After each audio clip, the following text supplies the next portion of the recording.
Greetings, Parish, orphans, and retrogrades. Bishop Stephen D. Parks of the Savannah diocese has announced that the traditional Latin masses in his diocese in Georgia will cease in May of 2023, which is less than a year's time from now. And today, I will be discussing with my good friend Joe Boca what the implications are of the suppression of the TLM, particularly stateside, particularly given this phenomenon of bishops who really don't want to be flagged as either left or right, taking cover under last summer's Traditionis Custodes and making it ambiguous whether or not they're celebrating it, whether or not they're disappointed about it. But the TLM is being suppressed. That much is certain, and it's been certain since last July. It's a year now. And we're going to discuss that today and many other implications of post-conciliar life that stem from it. First off, Joe Boca, how are you? You haven't been on the show in a few months. It's been quite some time. Yeah, I'm super happy to be back today, though. As you said, Traditionis Custodes was a year ago now. It's July, and that was the first time I was on your show. It's crazy that this much time has elapsed. We did the panel. It was a really good thing. Yeah, it was People got a lot out of that. Because look, here's the thing, man, before we get into it. Candid discussion is what is the presumptive crown gem of any truth-seeking ideology, which is what traditional Catholicism is supposed to be about. It's supposed to be about candid thought, candid expression of thought, with no holds barred.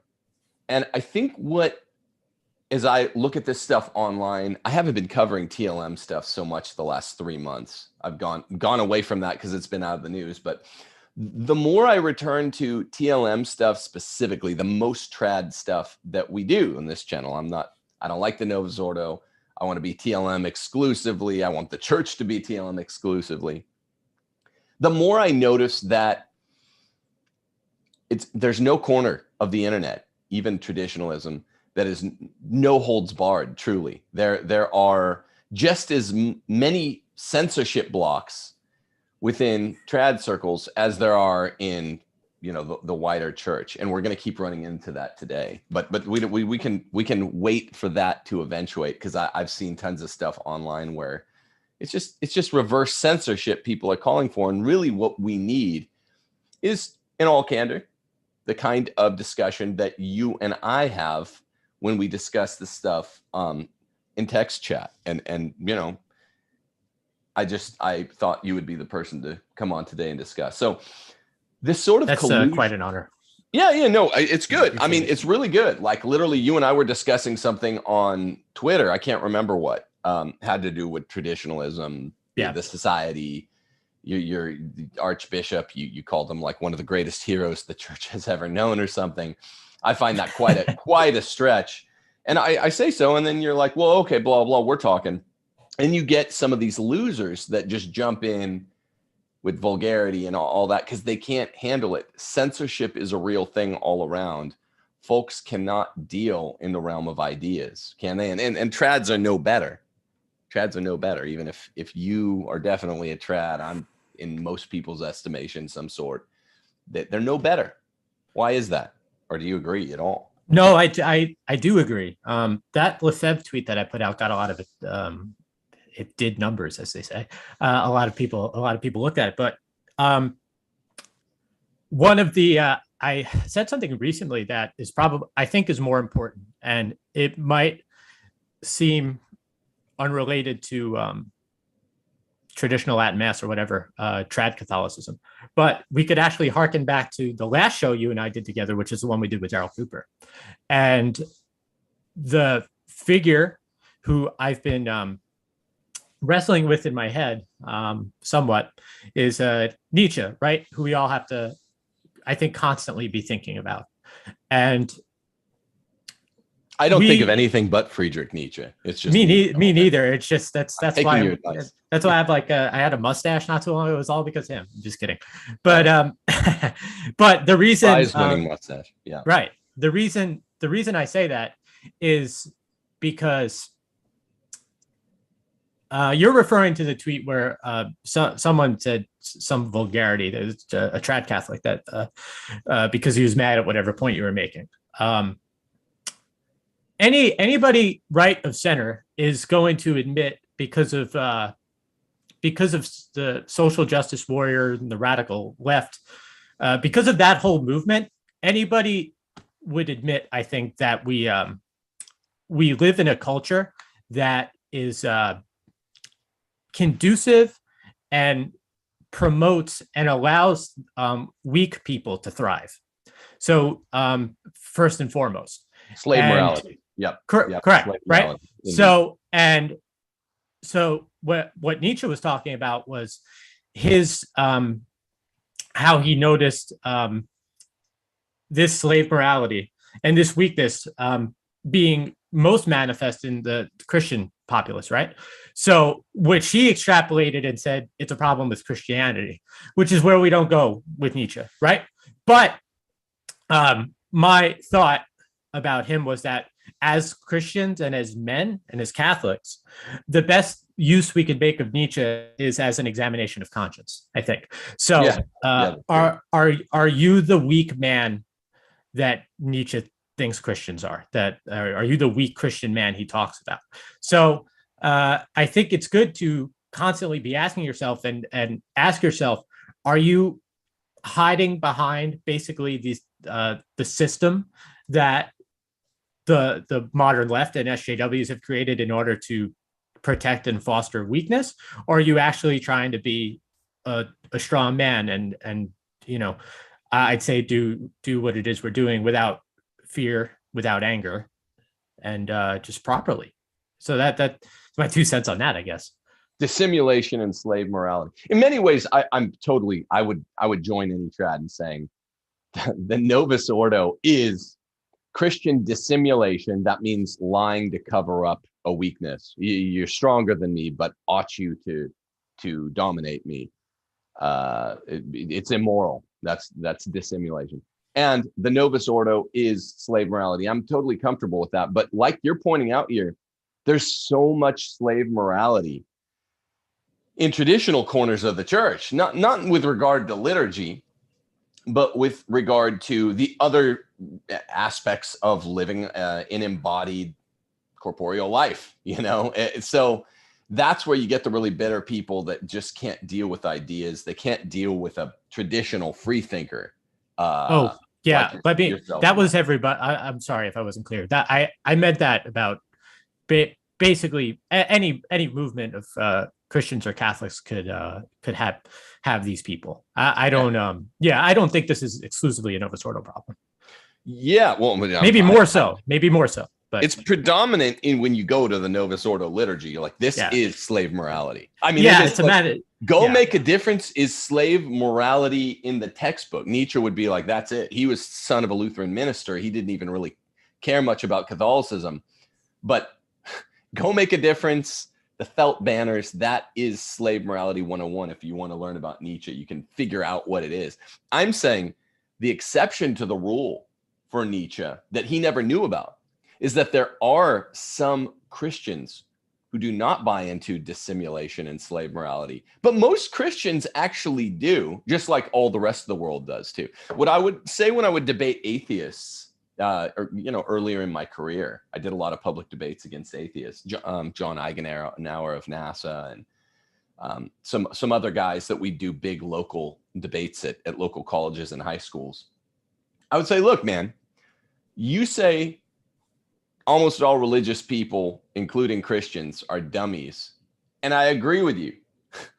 The problem is 100% of atheists are dummies. It's just 99% of Christians, et al., are dummies. The only place where non-dummies are found, the 1%, is within properly straight-minded Christendom. So I know you and I agree on that, Joe. And we'll talk about this more at the end. I want to flip it. One thing I'll never do is tell someone not to state their point of view.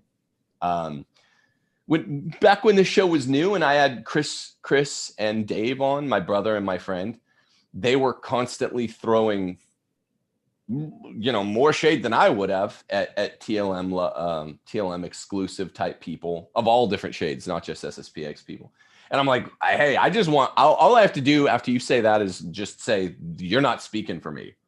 Or they would say, hey, I think the Novus Ordo is so beautiful and perfect. I mean, they would say stuff like that. And I'm like, okay, I'm comfortable with anyone saying anything on this show. I mean, I've said I'd have, back in the day of Nick Fuentes, I'm like, he'd be a great guest. I just don't want the channel to get shut down. But I'm not at all uncomfortable with people saying stuff. And then I might agree with it, and I say a lot of unpopular things, or I might disagree with it, and I don't need to get the censor blocks out or call them names or whatever. I just need to say, okay, that's interesting, but I disagree, and here's why. So I've been there. This show is all about being genuinely uncensored, not in like a 90s way where you're trying to be cutting edge, but just, yeah, you and I have a lot of agreement. You and I have some disagreement. And we're going to get to more of that at the end of the show. But I think it's important for people to understand that that's one of the reasons that when I'm not doing an interview, but a dialogue with someone that I agree with, you and I agree procedurally a lot. And then just where this one major issue divides us. And I'm like, it's very easy to agree with you. For me, it's very easy and fun, and I think edifying to disagree with you. But we always agree on point of departure. And the point of departure here is this collusion between the American bishops, ordinaries, and the see on the ending of the TLM. Let me read to you a little bit of this article that came out the day before yesterday.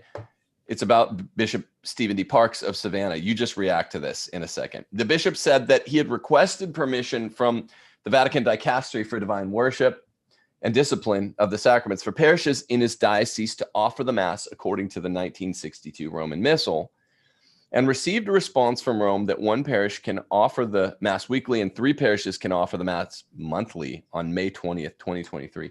How conspicuous this is, just to get outside of a Catholic perspective. That's so odd. Why is this being regulated this much? He says, I'm grateful. And then he says, I'm grateful. You're only allowed to offer it a total of 4 times per month at the one place, and then 3 parishes can offer it monthly. So 7 times in your whole diocese. What the hell, man? That is so conspicuous. Forget all the theological, liturgical implications. That's just conspicuous as hell. And then what's even more conspicuous is he responds by saying, quote, I am grateful to the dicastery for granting the above permission so that masses according to the Missale Romanum of 1962 may continue to be celebrated for another year. Since my appointment as your bishop, I have been present at masses celebrated with this missal, and I recognize the reverence and beauty of these liturgies. I'm also aware that the eventual cessation of these masses will be difficult for many of the faithful in the diocese. Please know my pastoral concern for you. Isn't it odd to be thanking the censorers as they censor you, and that they move from, in 2012, Summorum Pontificum, what it should be, at the very least, it should be that anyone anywhere can offer the TLM, to now it can only be offered 7 times per month in your entire diocese by my count. And you're thanking them for, oh, thank you for continuing this. This is still relatively new wound. Why would you be thanking it seems like a psyop. Seems like this guy, Savannah Bishop Stephen D. Parks, who looks like he was in a boy band within like 15 years, seems like controlled opposition or something. Is he running interference for the see? Are these American bishops running interference for the see? Well, first is arbitrary, right? I mean, it's all arbitrary by design. I mean, 7 times or whatever. It's just, the whole idea is that the people in Rome are going to impose this ridiculous number that they just pulled off the top of their head. And you're going to like it. And not only are you going to like it, you're going to thank me for it, right? That's the way the power structure is. I mean, as far as the bishop's heart is concerned, I'm not so sure. This is the way the power dynamic works now. So Summorum Pontificum being done away with. And I think this was something that I was explaining to others, at least my view on Benedict's motu proprio, is that And you won't be surprised to hear that none of this is a surprise to me, right? So because the motu proprio summorum pontificum is basically wired to self-destruct, I think, because it allows for the I do believe that the Novus Ordo is not an adequate expression of Roman Catholicism, Roman Catholic, the dogma, the doctrine of the Mass, right? And I do believe that the traditional Mass is the expression. If I could borrow Pope Francis's term, it's the TLM is the lex orandi of the Roman Rite. The Novus Ordo is not. So I think the minute somebody like Benedict puts out the motu proprio, freeing the Latin Mass, more priests learn the Latin Mass, which is good. There was things to be gained from this, right? But I think, and this is my opinion as far as it has something to do with power politics too. But the minute that it was the two rights were basically allowed to coexist, one was going to swallow the other, and because of who's in charge, we know which one. We have modernists in charge, and the modernist liturgy swallowed the good liturgy. It's not too much of a shock. So what we see now, I suppose we'll get to the Institute and things of that sort. I've talked a whole lot about Malcolm X, and I've talked a whole lot about the power politics, and we are now in a position that doesn't surprise, I suppose, sedevacantists. It doesn't surprise what people call the recognize and resist camp, which I don't really care for the term, but whatever. The SSPX folks and SSPX adjacent people. We see a certain wing of the church, I think, begging for something that we're entitled to, and we're entitled to the whole time. And I do hope more priests, the more this is suppressed, I do hope more priests do speak that strongly, but that remains to be seen. Yeah, you said, it's funny because this is my second question. You said, well, you mentioned surprise, and no one's surprised.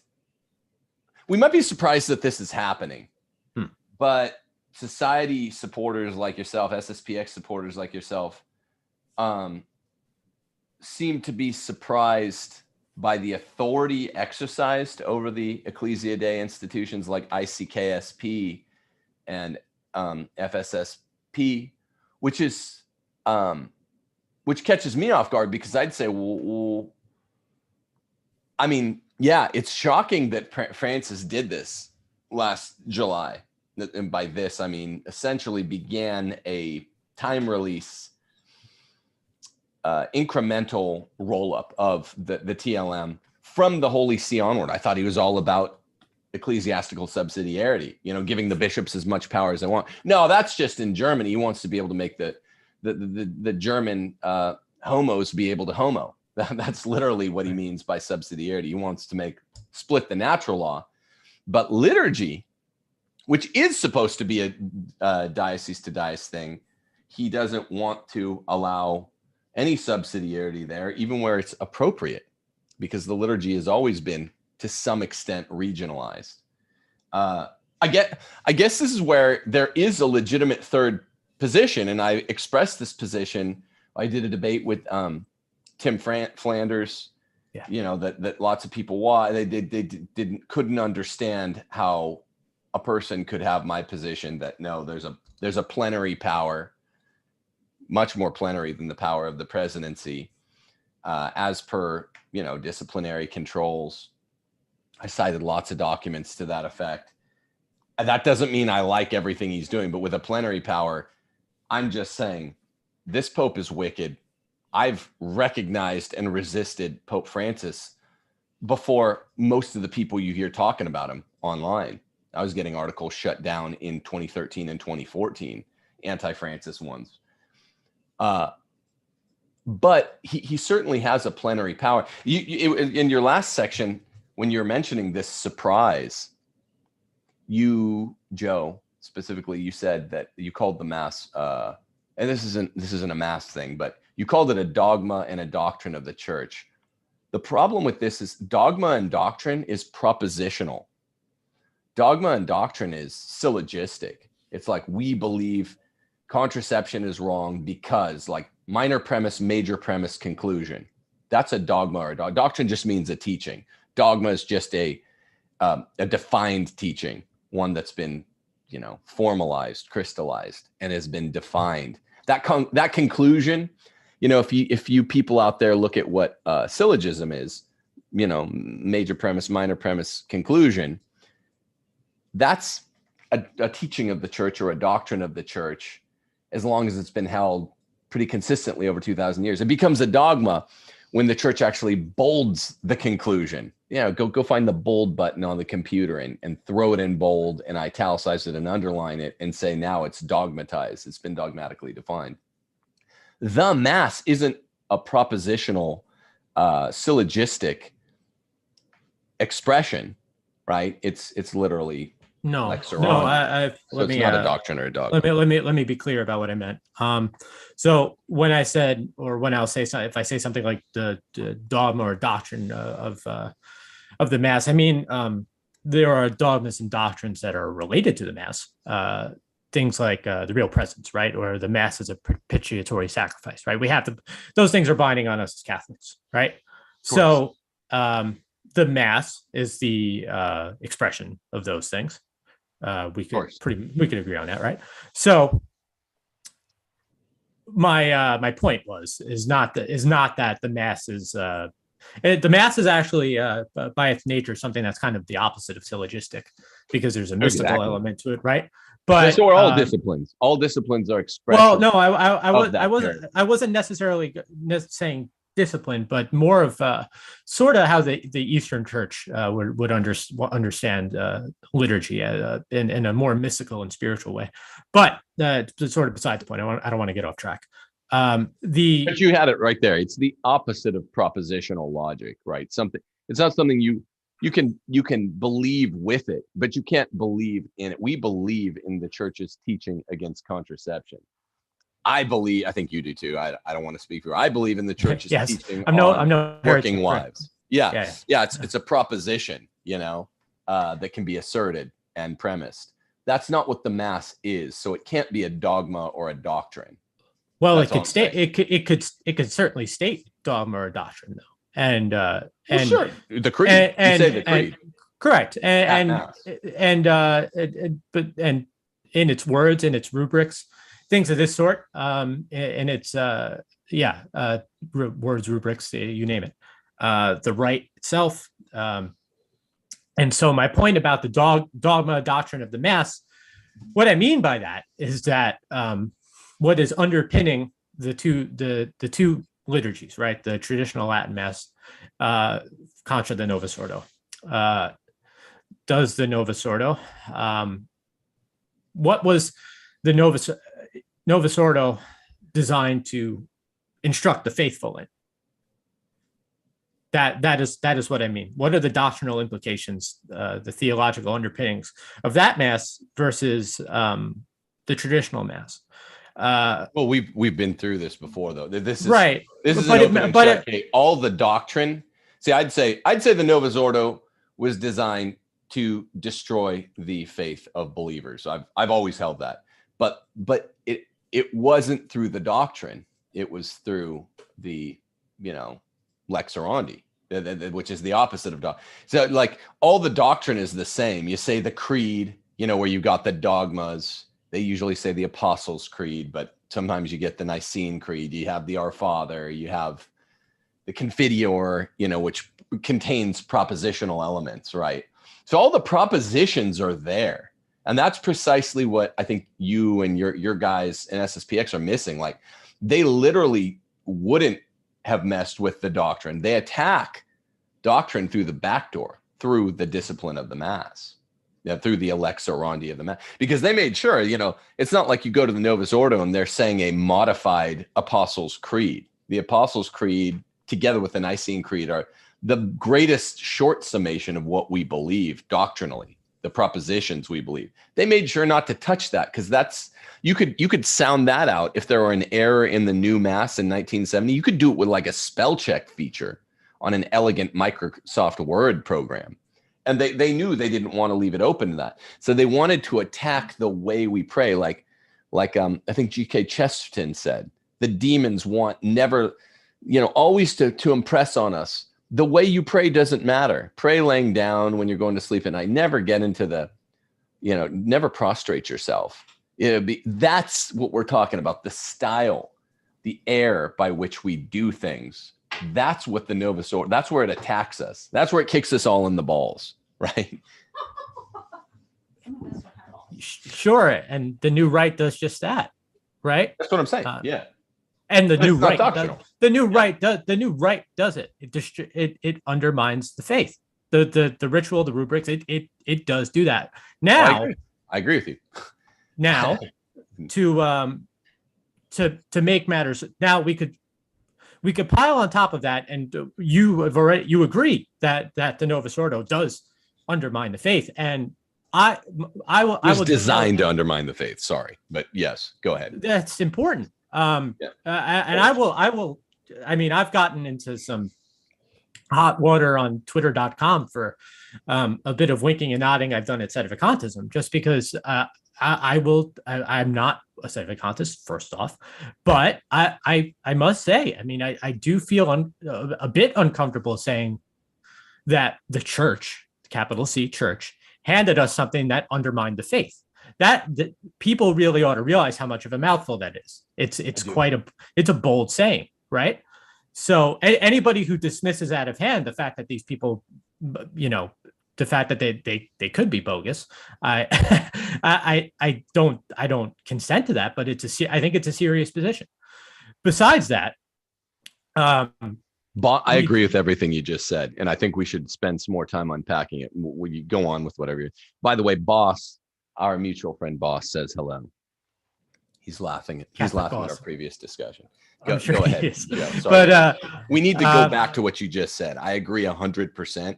And I think it's the beating heart of all of this that everyone trips around. And you just said it perfectly, but go on. So to get back to what I said, so we have the praxis of the Mass, right? What you say, what we carry out when we're at Mass, sitting, kneeling, so on and so forth. These things undermining the faith, without question. Primarily, the Archbishop knew this. These things were not an accident. Then pair that with the fact that you see the word sacrifice an awful lot less in the new rite. You see many less genuflections. Vernacular, for instance, was always used to undermine sound doctrine and sound dogma. That's the whole idea of it, because English, where your vernacular languages are living languages, can be changed. Words could be used equivocally. Things of this sort. Latin being a dead language, the purity of language is maintained. Agreed. I have two more relatively important, but probably most important. You see the vandalism of ridding of the offertory, probably the main problem, I think. That is akin to me to like stepping on a flower or something. Mm-hmm. And then the ordeal of the communion prayers. The traditional canon often being displaced for the prayer of a Jewish Seder meal, right? There's any number of things I could say. I mean, the Mass of the Faithful being spoken loudly instead of quietly. It seems like it could go on and on.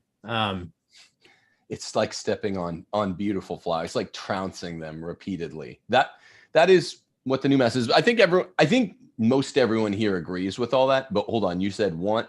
So I kind of bisected your two last speaking segments by saying I want to go back to the first thing you said. And the first thing that you said that I want to go back to now, without neglecting the second thing you said, was specifically that, like, that's a mouthful, saying that the magisterium, by all reasonable measures of visibility, seems to have given us something soft-wired, at least, to reduce our faith. That is not a comfortable truth, and that's what I want to spend the rest of our time on.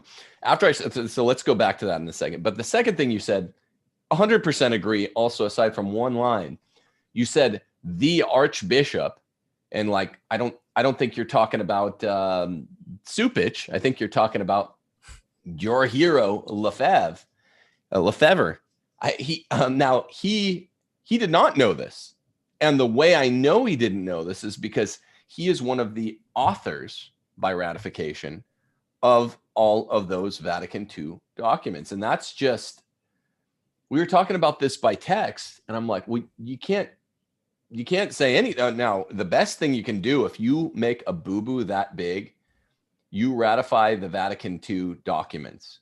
If you're Archbishop Lefebvre, is say, look, I boo-booed. I am not a hero, but right now I'm going to commit my life to reconcile, to rectifying these errors. And that's not what he did. He, there's this disputed question, even though I've seen pictures of his signatures on all these documents, whether or not he did, actually sign them. So you can't say that he was this prescient guy. There were, I think on Sacrosanctum Concilium, 6 non-signatories, which is odd out of thousands of bishops that it was only 6. That's not the kind of numbers you see at the Richmond Ratification Convention. It was like 89 to 79 was the final vote, whether or not in June of 1788 to ratify the new U.S. Constitution. You have robust dialogue. 89 guys by a very narrow margin end up ratifying it. 79 guys don't. Anti-Federalists versus Federalists. One guy switched sides between the summer of 1787 in Philadelphia and 1788, one of the famous Virginians, Edmund Randolph. And because he switched sides from anti-Federalists to Federalists, I told you this by text, Joe, at Richmond from June 3rd to June 24th, when they're debating ratification robustly, 2 almost equal sides, Patrick Henry and George Mason and all of the other Virginian anti-Federalists are like calling him names. They almost dueled, Joe, because this is all prior to ratification, where it becomes truly too late to switch sides. Prior to ratification, Edmund Randolph, I get Edmund Randolph and Edmund Pendleton mixed up because they're both Edmonds, but he swapped. And so they're calling him a turncoat. They're calling him a cuck, basically. That's just for switching sides prior to ratification, where it was more appropriate to do so. That's what you expect when you have 2 sides really going at whether or not to author a document. And a constitution, whether it's secular or sacred, like the 4 sacred constitutions of Vatican II or the U.S. Constitution, which is secular, you have a bunch of authors. One guy writes it, maybe 2. James Madison, he got some help, we think, from James Wilson, actually penning the thing, ink to parchment. But the other guys join him as an author when they sign the bottom line. And to say nothing else of all the stuff, all the shade that gets thrown at Lefebvre by, people that are more robust backers of the Novus Ordo. That's not me. The consecrations in 1988, all that. I don't really care about that so much. What I care about is this odd, striking, stark cognitive dissonance, whereby the Archbishop, as you call him, is hailed as the greatest hero. He is one of the authors of those documents. So the cognitive dissonance is off the charts. Nowhere else in life do you see people that will hail someone who is one of the authors of these documents that ultimately messed everything up through time-released codified heteropraxy, not through doctrine, hailed as the great opponent. That, like, how do you reconcile that? Well, a couple things. Did he actually mess everything up if the documents aren't actually the problem? I do think there's problems with the documents, right? We've talked about that. But so let's assume that there are. For your okay, answer. we're assuming arguendo, right? Yeah, fair enough. Arguendo. Right? Then yes, but, the only answer can be yes. A couple more thoughts. So we use the analogy. We use like the American ordeal as by analogy, right? So analogies are great until they stop being great, right? Until they fail. So Lefebvre, being as he was a council father and a bishop, one of Pius XII's favorite bishops, right? A successful missionary, the whole thing. Everybody knows that, right? I'm sure most people who are watching that know that. He was a son of the church. He was a bishop, faithful bishop, loyal to the Pope, and as such, the virtue of obedience, often talked about now, right, does come into play. So this from an SSPX guy, right? So not from ratification, though. No. You are invited at see, this is precisely the confusion. At an ecumenical council, signing one of the documents before it's ratified, it's like a marriage, ratifying a constitution. At an ecumenical council, forget the analogy to secular constitutions, however apt they are. I don't think they do break down, but you are invited as one of the council fathers to ratify or not ratify. There is no obedience under question. You understand? With your full intellect and will to either ratify or conversely not ratify and say, I can't sign this. That is not signing is not a breach of obedience until this is precisely where you're missing it. The point, after you get a majority, 89-79, after Virginia ratified the U.S. Constitution, they became the 10th state to do so. After it's a thing, it's like a marriage. Anyone can run out on a marriage 10 seconds before the vows. But once it's a thing, then you're bound by obedience. So this is why I say, I want this really clear for everyone that's listening out there to know. There is no duty, no bond of obedience on any council father at any ecumenical council to sign. And Joe, you just implied that there was. There's a duty afterwards to execute the document as any kind of Catholic once it's a thing, once there's a marriage, once you have a La Cosa Nostra, as you're always saying, Joe. So that's why I say Lefebvre did too little during and at the council and too much after. And, refute that. Where am I wrong? What I'm saying when I speak about obedience, these were documents that came from above, right? This is from the church. So I suppose. Now, I'm not saying that if he hadn't signed them, he would have been not signing under pain of sin. That wasn't really my point. My point is that Lefebvre was a bishop of the Catholic Church, and as such, when the documents were presented to him, if there's a debate over how many he signed, but he definitely signed some, he gave the church, he gave the documents the benefit of the doubt at that point. Because what we talk about is weaponized ambiguity, right? So if you want to do a handstand and keep one eye closed, you could maybe read Dignitatis Humanae as though it's in not contradicting Pius IX, right? But that's the mental gymnastics are quite a bit you have to do. I don't know. Was that a mistake now? I don't know if asking if it's a mistake is the right question. He to ratify for any bishops to ratify Vatican II documents. As a bishop at the time, he said, "I'm going to give the church the benefit of the doubt with the documents." But let's we could also go back in time a bit, because as a council father, he was one of the leaders of the what you might call the resistance group, the conservative resistance group at the council. So, as such, you could read in his it's in I Accuse the Council, right? So the document on ecclesiology, I believe it was. So if you see this, they do have a quote. So he was part of the aviani intervention too. So a quick quote: the result of these interventions was an important modification of the text. So just that little blurb there of their actions, their interventions, right? As the stalwarts of orthodoxy at the council as they were, perhaps and probably very likely did prevent further heresy from being added to the documents. So we have our hermeneutic of continuity friends out there who do like to say, this could be interpreted in light of tradition, this whole thing, right? And we perhaps the only reason that these documents aren't outright heresy is because we actually did have some good prelates at the council, him being one of them, and he wasn't the only one, but he sure as heck was one of them. Now, to address the fact that he went and did what he did after the fact.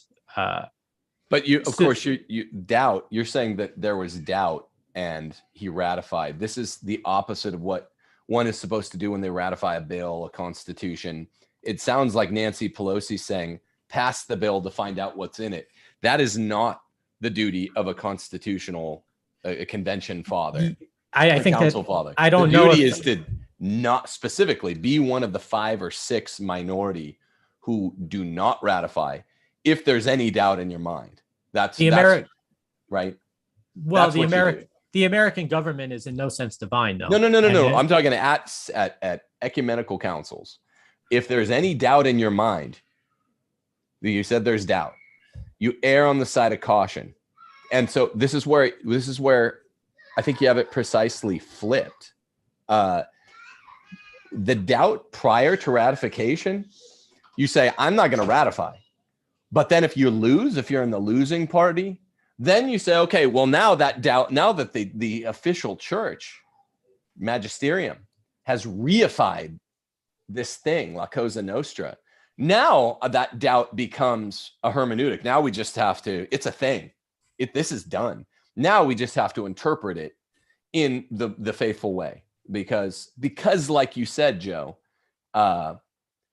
it's uncomfortable that so much what looks like manufactured doubt comes from these Vatican II documents. It's very uncomfortable. And that's why both you and I are easier on sedevacantist. But you see, you have it opposite. When before you take the final ratification vote, this is not just, I'm not talking about America, I'm talking about ecumenical councils and the votes that they take. Before it's a thing, you owe less duty to the document. You agree with that, right? You owe more duty once it becomes reified and ratified as a Catholic document. I'm sure you agree there. There's I think there's an interesting question there. Because it just because it does it open. Well, you have more duty. What I'm saying is you have more duty to the magisterium than you do to a proposed document. Sure, I mean the degree to which it's binding is another question, but fine, yeah. No, I'm not talking about any of that. That's fine. Yeah. We're trying to. That's fine. Keep trying to drag these other terms, which are kind of like not you, but they're typically the way this topic gets discussed is usually obfuscatory, not you. And I'm trying to help clarify for people. It's really clear. Before, you can have all kinds of proposed document that all of the Catholic prelates have to wear Nike Air Jordans. That would be dope, right? Jordan 1s, black and reds. Go get them every document. You could propose that. Here, I just wrote it up. You need your signature on this. Do you sign ordinary Archbishop Joe? Do you sign? And you don't owe any allegiance to the document then. And if you're like, I'm not going to sign, or I am going to sign, you either sign or you don't sign. That's not a Catholic document until you have a quorum of people that make it a Catholic document. So I was asking a rhetorical question. The question is, you owe allegiance to it as a Catholic bishop or a Catholic layman after it's ratified, but not before. You Lefebvre guys, you always talk about it like it's the opposite, and people can clearly see that, right? You talk about it like, oh, Lefebvre didn't make an error, even what? But you guys hate the Vatican II documents more than I do. I was trying to write a book on it, and it was getting to be a tangle. And but you guys hate him worse than me. So you definitely should have said he didn't know any allegiance to it there. He didn't know any benefit of the doubt to it there. Think about Thomas More. He didn't sign an evil document, and he was willing to die for it. Now, if Lefebvre, I think he is one of the greatest Catholic heroes of the last 500 years, but he greatly outdistances, greatly in a contrasting way, outpaces what Lefebvre did, right? He signed the bad document and then, sort of silently tried to undo it, but undo it in ways that are questionable at best in terms of whether or not he can do it. He should have just done the Thomas More, should he not? He made a prudential judgment, signed the documents. The ink was dry. as a But son I'm of asking that. about that So, point, right? That well, at that point, well, look, before I he could fell. only, I could only deal with history as it is. He was a faithful bishop. I don't think anybody would question his fidelity leading up to the council, right? So he was a faithful prelate. I mean, Pope Benedict called him the most important churchman in the last 100 years, and this great man of the universal church, right? So he was a faithful son of the church. He resisted at the council. You could go read his very short book called I Accuse the Council, which has his interventions and the interventions of other bishops. He, like I said, he was, being the faithful son of the church that he was, did give the benefit of the doubt to the hierarchy and the magisterium, signs the documents. Are you implying that those who didn't sign it were not faithful sons of the church, though? Sorry to jump in. No, those who didn't sign, aren't they the faithfulest sons of the church? The ones that were like, I'm Thomas More on this. No, by the way, does anyone know if Ottaviani I wouldn't grant that. No. So he, like I say, he renders a prudential judgment. The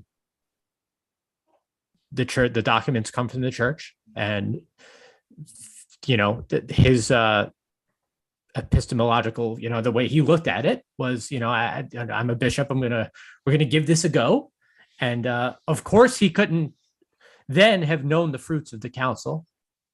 It would have been impossible for him to see the future as it was. And we talk about sacrosanctum concilium. We know that there's a distinction. Signing off on sacrosanctum concilium, for instance, would not be the same thing as signing off on the Novus Ordo Missae. Two different things. I know, but now you sound like me. That's all I'm saying. Because obviously, what? Oh no, I mean it's a valid distinction. What you're saying, I agree.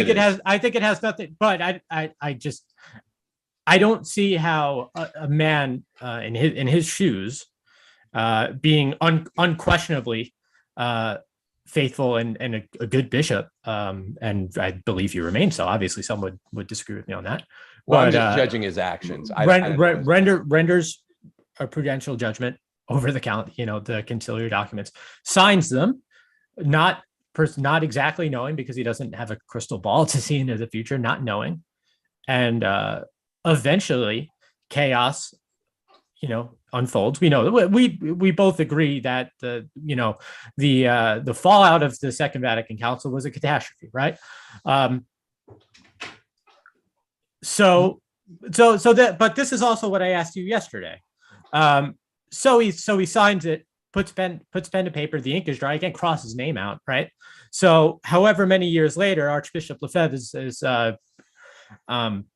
approached by seminarians, one of which is Bishop Tissier, Bernard Tissier, right? And is asked, because he's known as an Orthodox prelate who's in retirement, and they say, go ask Marcel Lefebvre. And he first directs his seminarians to other Orthodox seminaries, because he's in retirement, and he's trying to be he does his Archbishop Lefebvre's spirit is not to be a rabble rouser. So he does that, and then they come back to him and they say, Archbishop, these seminaries are horrible, and as modernism abounds, and I mean, just imagine having to live with some of the people that ended up becoming priests. God help us. Sure. So Archbishop, right? Yeah. Archbishop Lefebvre comes out of retirement, opens seminaries, and we know the rest is history. But what was he supposed to say to them? Was he supposed to say, I signed the council documents, I can't do anything to help you? I can't do anything to, as I would put it, as our friend Malachi Martin would put it, right? He can't do anything to keep tradition alive only because he signed some documents. I don't see how that follows. Well, I don't know. That's not what I'm saying. I'm saying that. Well, you seem to imply that it does follow that he can't change his mind. Once you reify. See, this is just where people aren't giving the proper respect to reifying, to ratifying a constitution that is the lifeblood, that the Holy Spirit is ratifying through your pen. This is why it's what I'm saying applies to sacred constitutions more than secular constitutions. You're saying, well, I'm just going to pass the bill to find out what's in it because I'm a faithful son of the church. Well, there are people that didn't sign the documents because they didn't think they were faithful. And these were faithful sons of the church too. I assume they're the most faithful sons of the church at the council, given what you and I think about the council documents. I would say them pretty much QED, the most faithful Catholics at the council, the most faithful council fathers were the ones that went Thomas More. I think that follows as just a matter, as part of the distinction of degree we're making. So once you say, okay, I made this document that is now Catholic magisterium, the second I started signing my name, it's not Catholic magisterium, right? I could have thrown the paper in the fire, and if enough prelates joined me, it's just some fire tinder for us. But after I sign and a quorum of other people sign, now this is part of the Roman Catholic magisterium. Now all of a sudden we have to bow to it. Before we didn't. That is the nature of having ecumenical councils. That is the nature of being a Roman Catholic, is that this is all of a sudden, you didn't have to bow to it before, you have to bow to it now. And I'm just saying, I've never heard one reason to believe that Lefebvre and other faithful Catholics that signed it, but made a huge mistake by signing these documents, that they just didn't have a crosswise view of it. They bowed to it more before it was Catholic magisterium, when it was just words on a paper. That's really odd.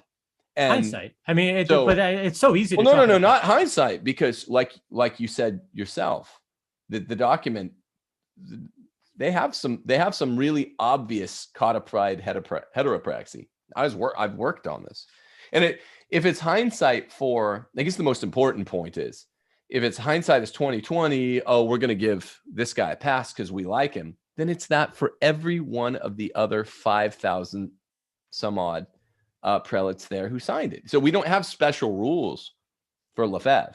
It's anyone that signed it.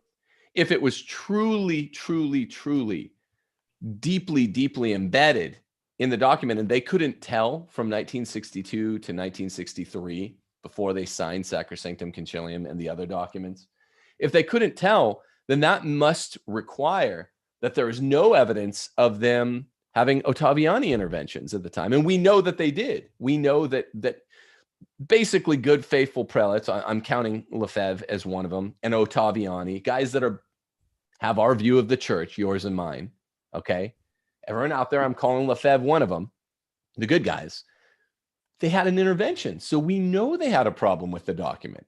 So now that contradicts the point that they had no clue. He signed that thing for whatever reason, knowing that there was serious questions. And then afterwards, you just asked me the question, well, what was he supposed to do? Say, hey, I helped to create this monster. I'm one of the authors and I can't help you. Yes. And that's where I want to, that's the answer. You created Catholic magisterium that ain't so Catholic. And so yesterday we were sitting here texting about this. We were going around for Steph's birthday. And you were like, look, I'm not saying it's an easy answer. I'm like, good, because it's not. And I know there are lots of other channels out there, they right-wing traditional Catholic channels that do lots of the censorship as much as the establishment Catholic channels. And what they're doing is they're offering easy answers. And this channel is always like, live in the void. I have no answers for you on this.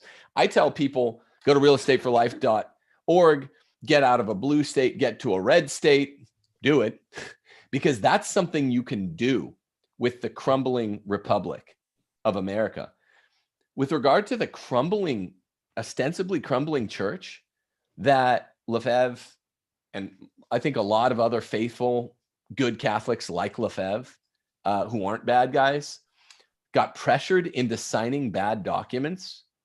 What they created was something that can't really be refuted insofar as it's Catholic magisterium. Now you go through the levels of how do we undo as much of it as we can. We need the whole corporate church to do so. There is some undoing that can be done. But what do we do now? Yeah, you don't just give an easy solution. Oh, I recognize and resist. I'm moving from a blue state to a red state. You can't do that in the church, man. We're just bound by it. I don't like the Novus Ordo either. They all bound us to it. The only people that can piss and moan about this are the 5 or 6 dead guys that literally pulled a Thomas More and abstained. That's what I say. And I think when people hear that that's the true story of what happened in 1963, 64, 65, I don't see any other reasonable way of looking at the events. Well, we're not bound to anything that's going to wreck our faith. We're not. It's an impossibility for us, because that's not what the church is there for. It's not what the liturgy is there for. That's not what the teaching authority is there for. We know what the supreme law is. My position is quite simply that the Arch is giving the Archbishop the grace to have changed his mind, which he obviously did. Granted, I don't know how many of the documents he actually signed, but that would be something I'd also be interested to see. I'm just assuming it was a good many of them. And look, we trads, and I hate that. If there's anything in this thing of ours, which is what La Cosa Nostra translates to, if there's anything in all of this I hate, is names that we give to things like post-trad and trad and recognize and resist and this and that. Even sedevacantism as a whole, you can't even speak of these things because it's painting with too broad a brush. My position is quite simply that he made a prudential decision, signs the documents, not knowing what the practical fallout is going to be, not knowing what was going to follow. We get a bad mass from it. We get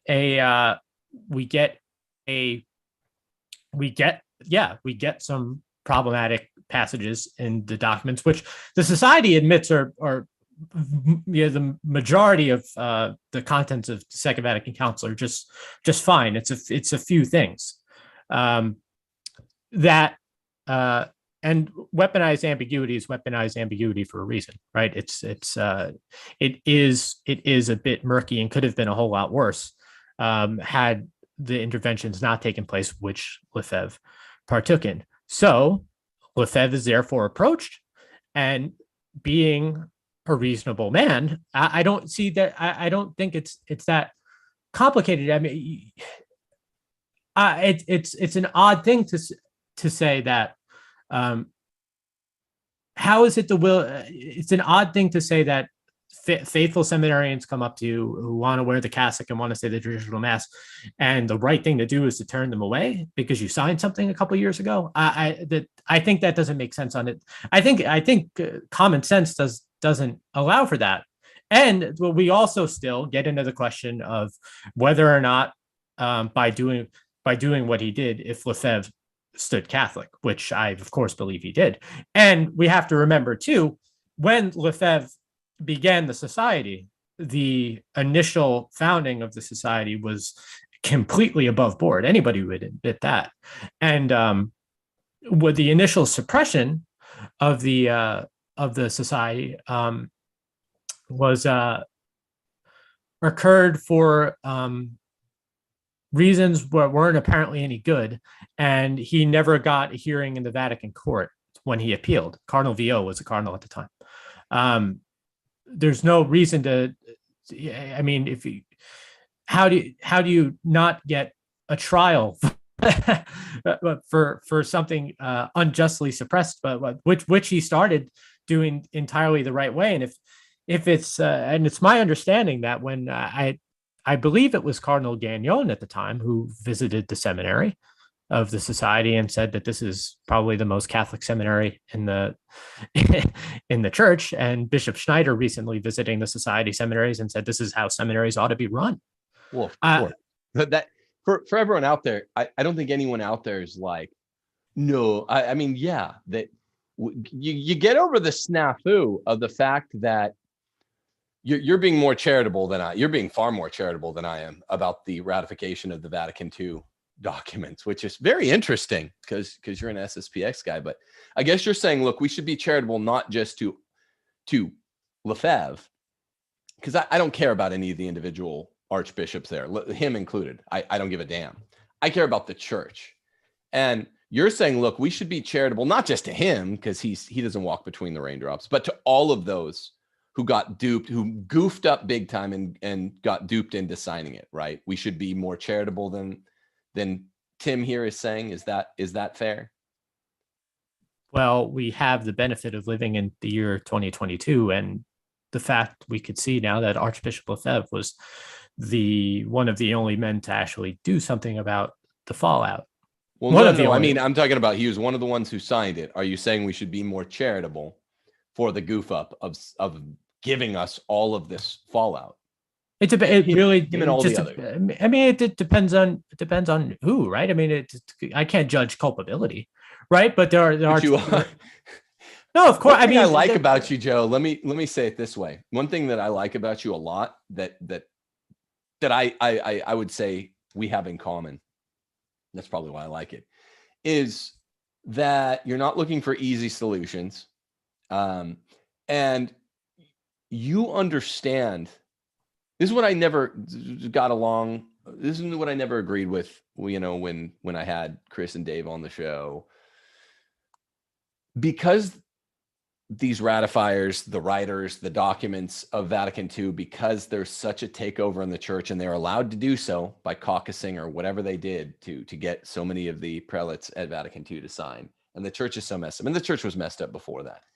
But because it got so formally ratified at and after Vatican II in the 70s, the church is so unrecognizable that the best sentence you've said on the show today is, we should choke over those words, that all of these guys at Vatican II that gave us these wacky documents that are not doctrinally unsound, but had codified heteropraxy, time-release poison.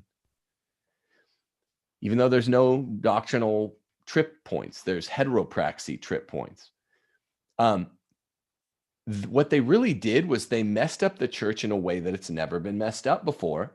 So what you always say is, how do I look at Sedevacantists and say, yeah, the church is exactly what it was in 1960 as it was in 1860? You can't. And there's no easy solution for that. And I still believe that the church is the bark. And one reason that I really like Malachi Martin is because he has the same view. His protagonist, Father Christian in Windswept House, has this view. He's like, look, everyone quit pretending you have the answers. This means SSPX people, SSPV people, very faithful Novus Ordo people, folks that look for a diocesan TLM. Everyone quit being a damn know-it-all.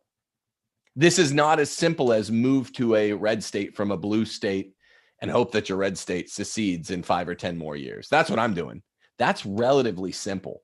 Not totally simple, but to be a Catholic, if you're a Sedevacantist, we can't tell them that we know they're straight up wrong. I mean, they're wrong about some stuff, we think, but it's not clear because there seems to have been an enthronement to Satan, literally and figuratively, in the latter half of the 20th century. Malachi Martin says it's literal, and it disempowered the popes who are not bad popes. Malachi Martin said JP2 is not a bad guy. I assume the same about Benedict, but they were so impotent and weak and pathetic because of this enthronement. And so now we're just living in the wake of the worst thing to ever happen to the church. It doesn't mean the church is fake, but what I feel like folks that come down really hard on SSPX or Sedevacantists don't realize is there's a subjective component to error, moral error. If these people are just doing the best they can, okay? And yes, there are some breaches of obedience, I believe, but except I believe the people that are doing, maybe not with full intellectual clarity, not with full principle of non-contradiction at their backs, they're doing their best to pick up the pieces in a church rather than just living as I live. And I'm like, I don't understand the way the church has operated for 50 to 60 years. We are parish orphans. I don't look at any one prelate as our savior. I think you tend more to that. You're looking at the archbishop. I just say the church is more messed up now. We haven't been rescued by any one prelate. Anyone that does something good, the next day does something bad. Or maybe in Lefebvre's case, you would say you did something bad at first, then something good. But there is no Thomas More in the church in the last 50 years. None that could preponderate his efforts. So we're kind of just parish orphans. So we're kind of just doing our best. And anyway, even though we disagree on this issue that we've discussed the last 45 minutes, you're one of the few guys out there that's saying what I truly believe, which is like, let's not come down so hard on what you take to be, Novus Ordo Catholics, on SSPX, on SSPV, on Sedevacantis, because this stuff is not at all clear and it's not at all simple. I'll give you the last word, Joe. You're a good man. Thank you. You too. It's my, I don't necessarily agree that we don't have something like a Thomas More. I do think Lefebvre gave us that. Although I'd probably make the comparison more to Athanasius than I would to Thomas More because of the circumstances. But I do think that's an important point. We have to be gracious with people that are trying to feel it out and going through the process of trying to understand probably the most, unprecedented crisis in church history. Be patient with yourself, all of that. I do think, and to go harken back to Malachi Martin for a sec, vis-a-vis authentic Catholicism, which you and I both recognize, Martin said, insofar as they make, and we know they are, insofar as they make concessions, it's because of Archbishop Lefebvre. He believed that. I believe that. And, I'm grateful that there was, a cleric after this whole fallout of Vatican II, after this whole catastrophe, that I don't have time for, and I don't give any grace to clerics that deliberately, gave us stones when we asked for bread, but the ones that at least tried to give us bread when we asked for it, I appreciate that, and I am grateful to Lefebvre for that reason. Because if only, and well, definitely not if only, but at least two, for personal reasons. I've been, if anybody knows about me, I've been going to Mass for about 9 years, all 9 of which were the traditional Latin Mass, and I would never have taken Catholicism seriously if it hadn't been for what we see with traditional Catholicism and the SS, being able to go to an SSPX chapel. I mean, I don't even think I would have considered being faithful. So that's how I'd like to end it. And of course, I appreciate you having me on. I always really enjoy it. Would you just say a final word? You always put it so eloquently. Say a final word on the argument for open. It's a gay term that big establishment Republicans use, fake and gay, but big tent right-wing Catholicism. I mean, maybe not that we can unite the clans or tribes or whatever it's called, but because there's still going to be the disagreements about technicalities. But why should we kind of cut all of the different tribes a wide berth? Make that your, because you always talk about this on text, and I'm like, that's good. I mean, I gave my best salvo for it 2 minutes ago. You sure. Close on your best salvo. Why should everyone be nice to each other that really does like authentic Catholicism, that doesn't like go make a difference? Fatima, right? I mean, diabolical disorientation. We know what we're dealing with. I'm of the belief that there will be, the saints on all sides belief. That's something I ascribe to, right? I think if a guy, goes to a fraternity parish in good faith, I probably wouldn't go to one, but if a guy goes to a fraternity parish or an institute parish in good faith, or a diocesan Latin Mass in good faith, or perhaps a Novus Ordo, as unlikely as it is these days, society. And like I said, I do, as much as they will extend it to somebody like me or somebody like you or anybody who's honest in this entire thing. And I think that's the most important thing is, if I could see, or if everybody could see that you're actually trying, right, and you're trying your best to be as intellectually consistent as you possibly could be.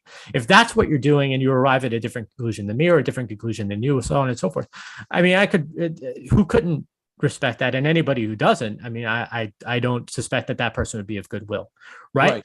But right. As far as I'm concerned, if we could all have if I could have a disagreement with you and you could have a disagreement with somebody else, and we can all at least meet at a in charity and in honesty, charity and honesty, because we don't want to gloss over these things, right? But we also being kind to one another and being friends and agree, disagreeing are not mutually exclusive. They're eminently possible, right?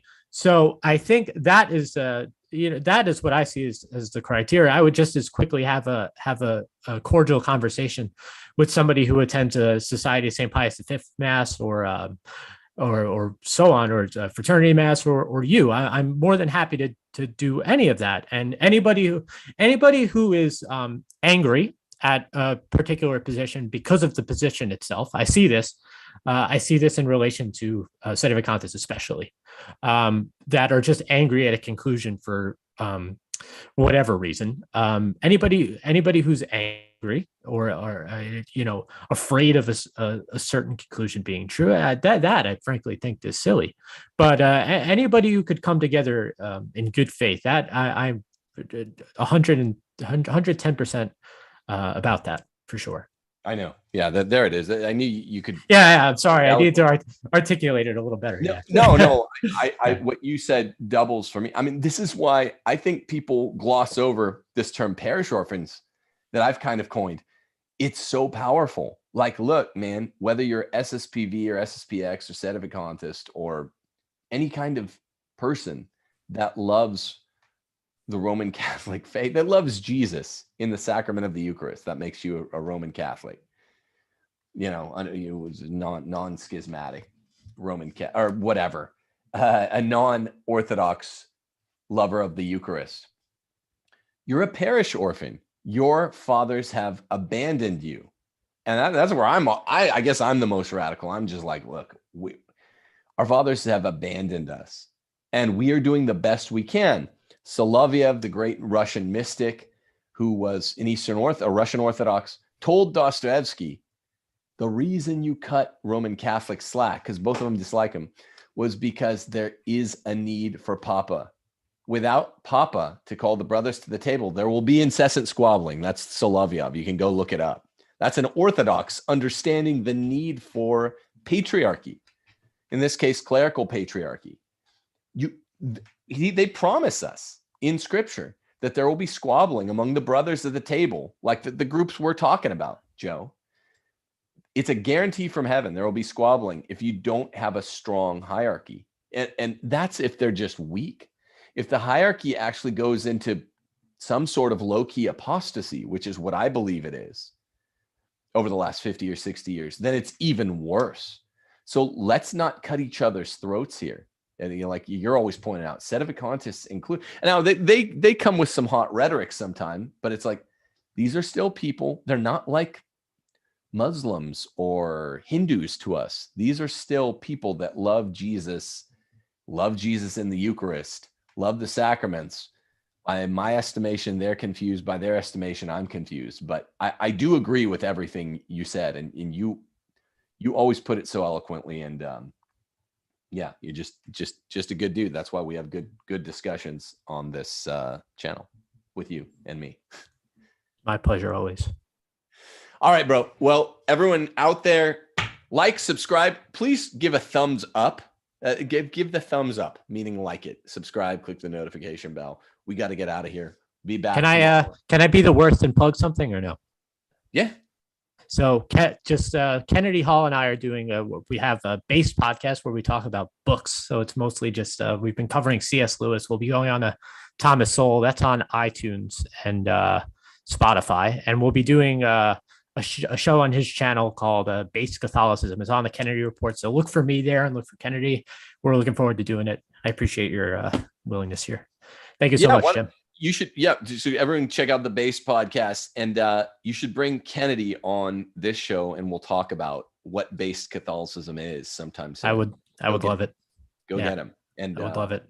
Yeah, because I respect Kennedy. Having grab bag positions, kind of like I do among trads. I respect that a lot. Yeah, good work. Yeah, you can always plug stuff on this channel when you come on, man. Thank you, Tim. You're one of the greats. God bless you all, people. Deus Volt.